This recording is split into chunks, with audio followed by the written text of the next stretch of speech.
Marion, je rappelle que vous êtes élève avocate à l'ICSAD, qui est l'école des avocats du Nord-Ouest, installée à Lille. C'est vous qui allez représenter les Hauts-de-France pour ce grand concours des élèves avocats. Alors vous, c'est le samedi, hein, c'est ça? Oui, tout à fait, le 25. Il y a plusieurs concours.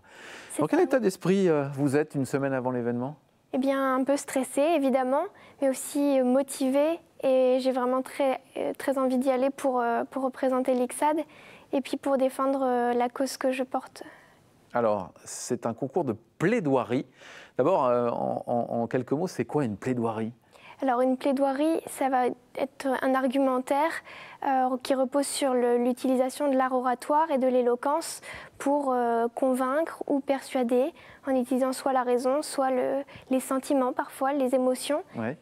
Là, dans ce concours, c'est une plaidoirie qui n'est pas entièrement juridique à proprement parler comme dans un procès, mais qui vise à défendre une cause des droits de l'homme, comme vous l'aviez indiqué. Vous avez dit, en fait, la plaidoirie, c'est quelque chose d'extrêmement important, bien évidemment. Ça peut faire basculer un procès? Oh oui, bien sûr. Ouais. Oui, oui. La base écrite est importante, mais l'oral peut emporter la décision d'un juge ou de plusieurs juges. Je parlais en fait de ces plaidoiries, de ces avocats qui marquent. Plaider, c'est comme si on courait un marathon. Ça peut arriver, ça? Oui, j'imagine. À mon échelle, je suis qu'élève avocate, donc c'était des petites plaidoiries pour s'entraîner. Mais effectivement, un procès d'assises dans toute sa longueur peut se révéler être un marathon tout à fait éreintant. Alors vous y serez donc là-bas, à Caen, le 25 janvier prochain. On l'a dit, ce sont les droits de l'homme qui ont été choisis comme thématique. Qu'est-ce que vous avez choisi? Tout à fait. Alors je vais plaider pour les enfants de djihadistes qu'on refuse de rapatrier dans de nombreux pays dont ils sont originaires, et notamment là pour Bara Zayani qui est tunisien et qui est retenu avec sa maman en Libye. Donc là, pour l'exercice, on vous a demandé de travailler sur un cas réel?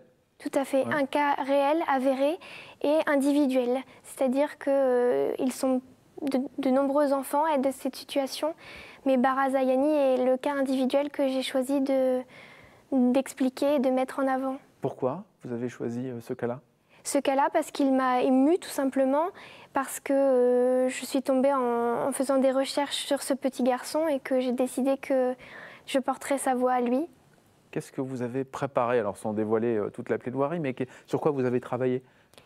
Alors j'ai travaillé en entonnoir en fait pour bien sûr exposer la situation de tous ces enfants de parents qui auraient combattu pour l'État islamique. Et d'expliquer le nœud du problème, c'est-à-dire le refus de rapatriement pour de nombreux États, notamment la France et la Tunisie. Et puis, je construis mon argumentaire sur bien sûr des textes internationaux comme la Convention internationale des droits de l'enfant, et puis également des avis de diverses organisations, avocats, et puis association. Là, vous allez plaider devant le juge Renaud Van Ruymbeck, qui est une certaine personnalité. Il y a aussi un avocat qui s'appelle Christian Charrière-Bournazel, qui est ancien bâtonnier, des personnalités évidemment. Est-ce que ça vous met une pression supplémentaire? Alors, je dirais que la pression, c'est tout simplement d'y aller et d'avoir à parler devant des gens aussi importants, mais la pression serait aussi présente devant des personnes dans la rue ou devant des camarades. La pression est souvent là, quelle que soit l'audience. Vous allez représenter notre région des Hauts-de-France, dignement évidemment. Qu'est-ce que vous attendez de ce concours? Alors là, c'est très ambitieux, mais si ça pouvait faire avancer les choses dans le problème du rapatriement des enfants de djihadistes, ça serait fabuleux. Et puis j'attends aussi forcément une expérience humaine, une expérience aussi pour moi peut-être professionnelle, pour m'entraîner, pour m'enrichir de compétences en art oratoire. En tout cas, c'est tout ce que l'on vous souhaite, parce qu'effectivement, c'est ça, c'est l'art oratoire. Savoir parler, savoir être, c'est tout ça en fait. Tout à fait. Bon, on verra ça. Vous viendrez nous dire comment ça s'est passé, s'il vous plaît. Oui, bien sûr. Ce sera le 25 janvier prochain, du côté de Caen, au Mémorial de Caen. Vous serez avocate quand, Marion? Alors, si tout se passe bien avec les examens, peut-être en 2021. Eh ben voilà, c'est tout ce qu'on vous souhaite. Merci d'être venu jusqu'à nous. Merci à vous. À bientôt. À bientôt.